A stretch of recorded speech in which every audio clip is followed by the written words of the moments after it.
Buenos días a todos y se me cortó un poco el hilo. Gracias, Presidenta Gladys, por invitarme. Yo no soy parte de esta comisión, pero sí me interesa porque soy del sector agropecuario, así que estuve escuchando a algunos exponentes, algunos no los pude escuchar porque tuve otra reunión, pero sí me interesa.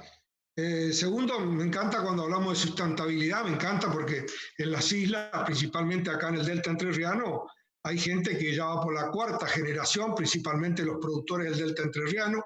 Hay una cooperativa de productores del Delta Entrerriano. Primero hicieron fruticultura, después hicieron madera, ahora están con la apicultura, con los pecanes. Gente que vive de la isla y que cuidan el medio ambiente, y por eso me encantó la charla y cuando hablan de sustentabilidad, principalmente porque también me encantó escuchar uno que no solamente por ahí, como se acusa a cuestiones políticas los incendios de las islas, y también otros decían que eran los productores agropecuarios. Yo no creo también en que un productor agropecuario queme el campo, que va a hacer con la gente que tiene adentro, con los animales. También yo, por lo menos una opinión personal, coincido con algunos, por supuesto. El tema es cuando vayamos a la identificación de los humedales, que ahí es técnico el tema. Y hay suelos que tienen este rasgo de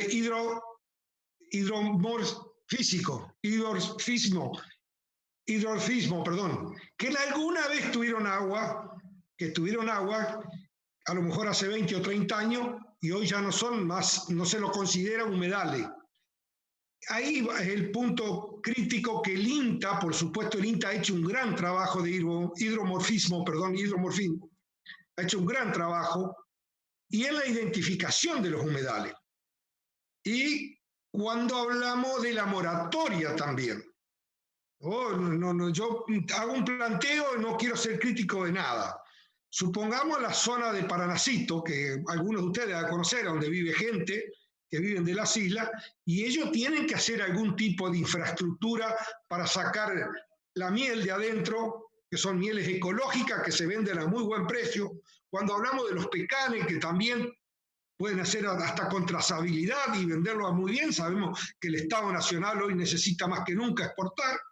Las carnes que se producen en la isla son carnes que tienen una trazabilidad tremenda por el tipo de pasto, que podíamos hacer hasta carnes ecológicas. Entonces, ahí hay un poquito de, no es para una polémica, sino cómo nos ponemos de acuerdo para hacer la infraestructura para que esas carnes, esa miel, esa madera, esas nueces pecan que salen con trazabilidad, que no están contaminadas, ¿no es cierto? Y que las podemos vender muy bien en el mundo. ¿Cómo hacemos con eso cuando empecemos a definir humedales? Que me parece muy bien que es ese trabajo, me parece muy bien.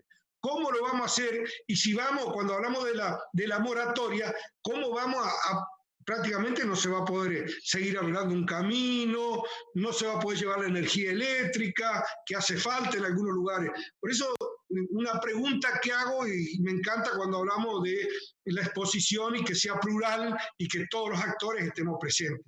Entonces, la pregunta concreta sería la identificación de los humedales con estos rasgos que por ahí hace 30 o 40 años tuvieron agua y que ahora no tienen agua, que son secos y que si vos a simple vista no serían humedales.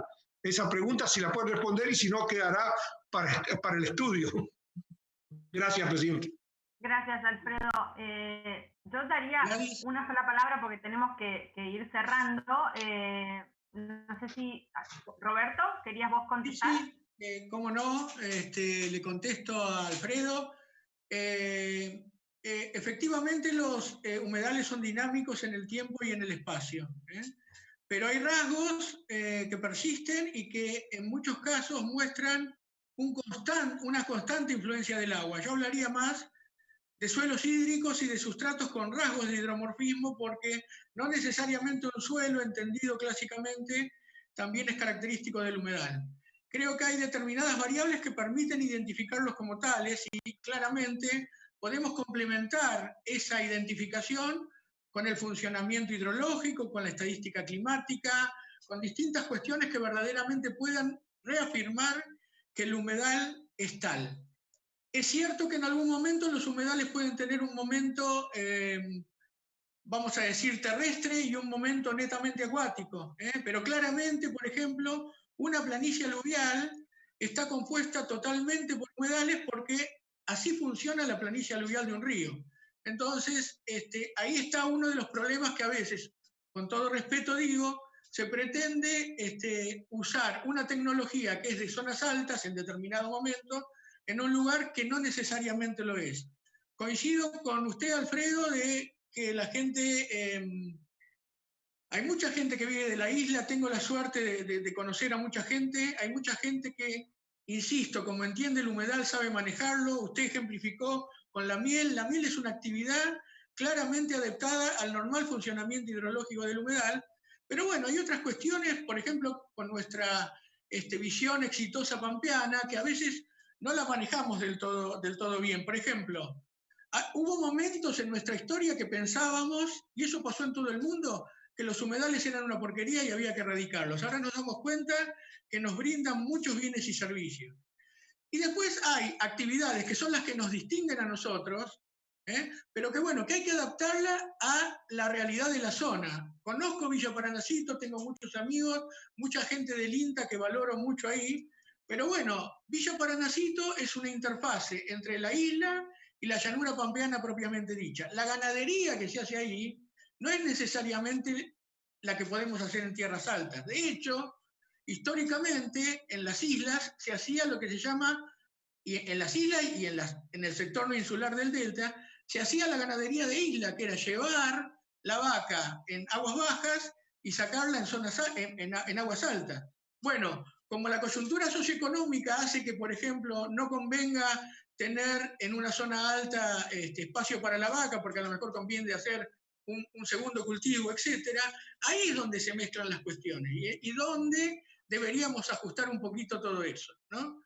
Yo creo que hay mucha gente que realiza prácticas adecuadamente adaptadas al funcionamiento del humedal y otras que ahora nos damos cuenta que no son tan buenas. Pero eso no significa que está mal y que no la van a seguir haciendo, sino que tenemos que tratar de llegar a ese equilibrio, como dije, que todos pretendemos para bien de todos. Estrictamente es perfectamente compatible el uso sustentable, la restauración y la preservación. Pero la idea es ser respetuoso de ese equilibrio, tratar de compatibilizarlo y como dije y se dijo varias veces acá, lo ideal es adaptar las actividades humanas que tenemos que desarrollar y defender, entendidas con respecto al normal funcionamiento del humedal y no adaptar el humedal a actividades que no necesariamente son propias de esos ambientes.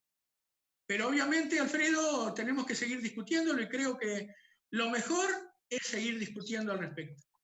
Roberto, a lo mejor coincide conmigo usted, si no hubiese animales en la isla, fuera mucho más grave los incendios.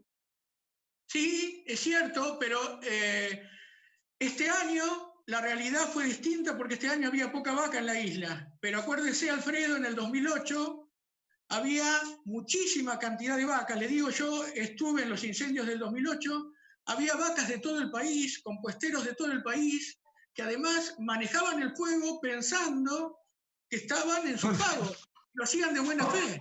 Pero bueno, yo no pongo las manos en el fuego de los irresponsables, porque irresponsables hay de todos, productores, de todos podemos hablar. Irresponsabilidad hay en todo el arco de los seres humanos. El otro tema, a mí me queda como experiencia, acá tenemos el Palmar de Colón, parque nacional. Alguna vez se prohibió echar animales ahí, hasta que un día se prendió fuego, no lo pararon más. Ahora hay animales, el animal va controlando, no hay tanto combustible para los incendios.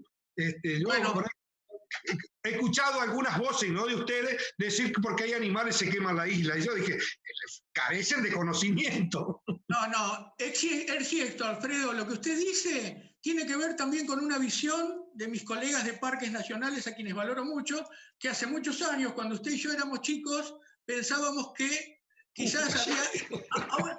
No hace tanto, a una preservación más dura. Y por suerte, la misma Administración de Parques Nacionales incorpora toda esta visión que nosotros estamos planteando acá. Y bueno, como decía Fernando, en el palmar, a lo mejor el fuego es parte del sistema y en otro no tanto. Y bueno, y la vaca necesita a lo mejor pasto en determinado momento, pero a lo mejor no hay que quemar en cualquier momento del año, hay que quemar en el año y en el momento clave. Y ese es el tipo de cosas que tenemos que ajustar. Muchas gracias, Roberto, y muchas gracias. Gracias, Roberto. Gracias, Alfredo.